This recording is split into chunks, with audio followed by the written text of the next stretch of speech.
So guys, billion brains यानी कि grow आज कंपनी ने अपने क्वार्टर टू के रिजल्ट्स दे दिए हैं।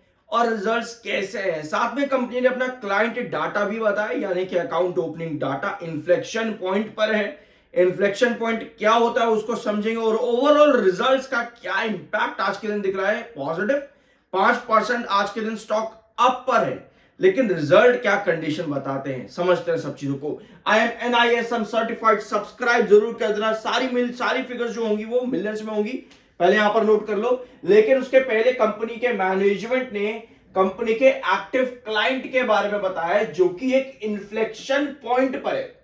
इन्फ्लेक्शन पॉइंट क्या होता है, आपको एक कर्व होता है इन्फ्लेक्शन पॉइंट कुछ इस तरह का, ठीक है।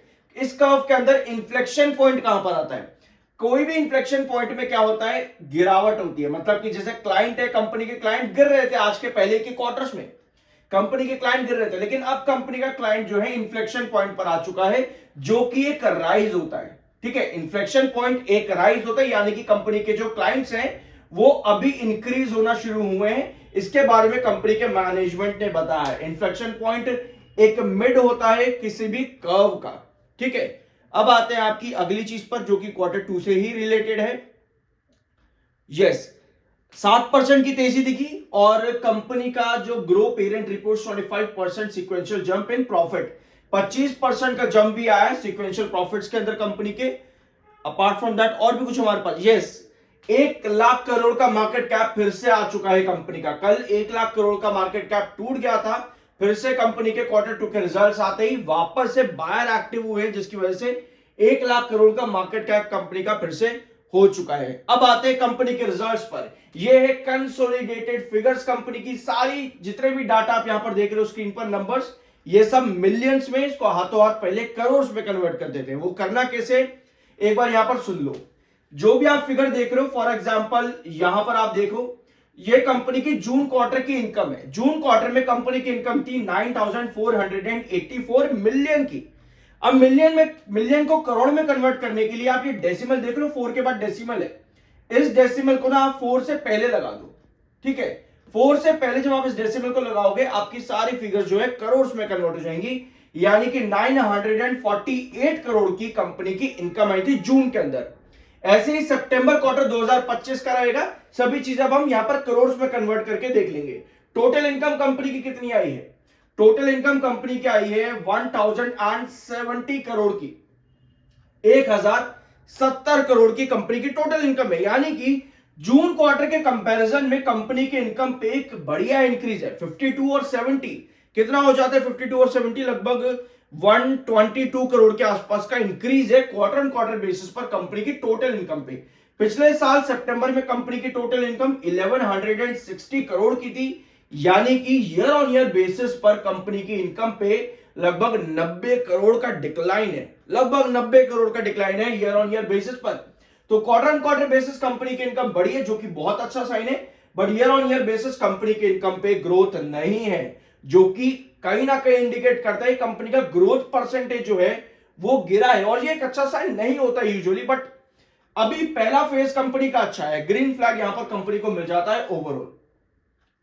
ठीक है, अब कंपनी के एक्सपेंसेस देख लेते हैं। एक्सपेंसेस है 432 करोड़ के कंपनी के, जून में 444 करोड़ के एक्सपेंसेस थे। तो डिस्पाइट इसके कि जून के कंपैरिजन में कंपनी का इनकम बढ़ा है, एक्सपेंसेस कंपनी के कम हुए हैं, यानी कि प्रॉफिटेबिलिटी में कंपनी के फायदा देखने को मिल सकता है। पिछले साल 589 करोड़ के एक्सपेंसेस थे भैया, तो एक्सपेंसेस भी कंपनी के ईयर ऑन ईयर बेसिस पर कम हुए हैं। ऑल्दो इनकम में कमी थी ईयर ऑन ईयर बेसिस पे, लेकिन प्रॉफिटेबिलिटी पर डेफिनेटली यहां पर फायदा मिलेगा, बहुत हाई पॉसिबिलिटी बन जाती है एक्सपेंसेस से।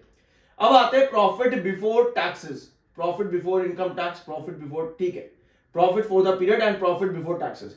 तो ये है हमारा प्रॉफिट बिफोर टैक्सेस 637 करोड़ का, 637 करोड़, जो कि जून में था 503 करोड़ का। साफ है आपके सामने कि ईयर ऑन क्वार्टर बेसिस पर कंपनी के प्रॉफिट पर एक बहुत स्ट्रॉन्ग इंक्रीज है। कितना, ऑलमोस्ट 134 करोड़ के आसपास का इंक्रीज है कंपनी की प्रॉफिट बिफोर टैक्सेस के अंदर क्वार्टर ऑन क्वार्टर बेसिस। पिछले साल कंपनी के प्रॉफिट थे 569 करोड़, और यही हमने अभी डिस्कस किया कि एक्सपेंसेस कंपनी के कम आए हैं इस क्वार्टर में, तो ऐसे में प्रॉफिटेबिलिटी कंपनी की ईयर ऑन ईयर बेसिस पर हाई पॉसिबिलिटी है बढ़ने की, और वही चीज कंपनी ने यहां पर की भी। 569 पिछले साल कंपनी के प्रॉफिट बिफोर टैक्सेस थे, और इस बार 637 करोड़ का प्रॉफिट बिफोर टैक्स है। तो भैया कंपनी ने यहां पर रिजल्ट अब अच्छे कर दिए हैं। Income year on year basis पर 90 करोड़ गिरी जरूर है, बट बाकी सेगमेंट कंपनी का इंप्रूव्ड दिख रहा है।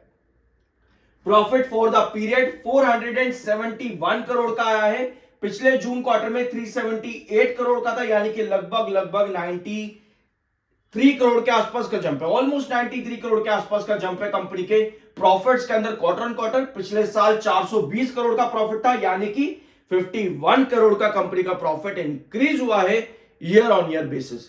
बस एक ही चीज कंपनी खराब आई है, वो है इनकम 90 करोड़ का ड्रॉप है। अदरवाइज कंपनी के रिजल्ट एक्सीलेंट दिख रहे हैं यहां पे। अब आने वाले क्वार्टर पर भी हमें नजर रखनी पड़ेगी, क्योंकि जब भी आप लॉन्ग टर्म के लिए जाते हो, आपको एक क्वार्टर नहीं, आपको कंपनी के बाकी के क्वार्टर भी ना एक ग्रोथ पर होने चाहिए। तो आज कंपनी ने रिजल्ट बहुत अच्छा भी दिया है, यहां पर कह सकते हैं ग्रीन फ्लैग है, अच्छे रिजल्ट है कंपनी के।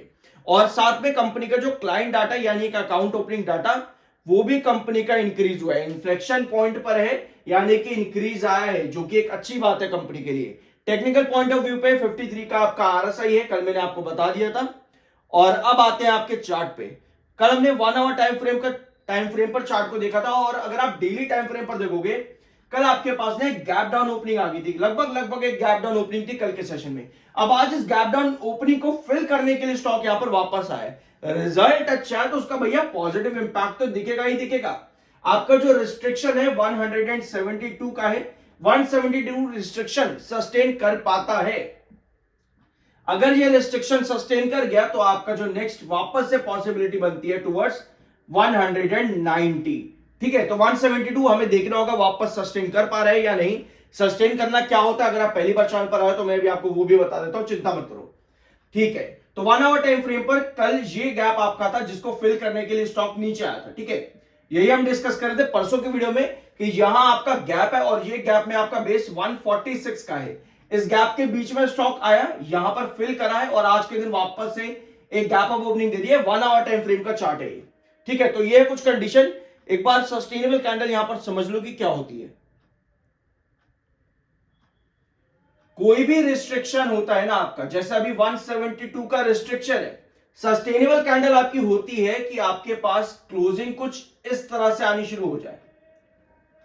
ठीक है, इसे कहते हैं सस्टेनेबिलिटी बनाना किसी एक रिस्ट्रिक्शन पॉइंट पे। यानी कि 172 के पास अगर आप वापस आते हो और आपके पास इस तरह की पोजीशन है, यानी कि आप सस्टेन करने की कंडीशन पे क्रिएट हो रहे हो और 190 की तरफ आप जा सकते हो। तो ये इस समय ग्रो कंपनी के रिजल्ट आज अच्छे आए हैं। ऑल्दो इनकम में छोटा सा स्लाइट 90 करोड़ का डिक्लाइन आया है ईयर ऑन ईयर बेसिस, बाकी का पूरा रिजल्ट कंपनी का अच्छा दिख रहा है। आई होप कि वीडियो आपको पसंद आया होगा। मिलता अगले वीडियो में। बाय, सभी को रिकमेंडेशन है, सब्सक्राइब जरूर कर देना।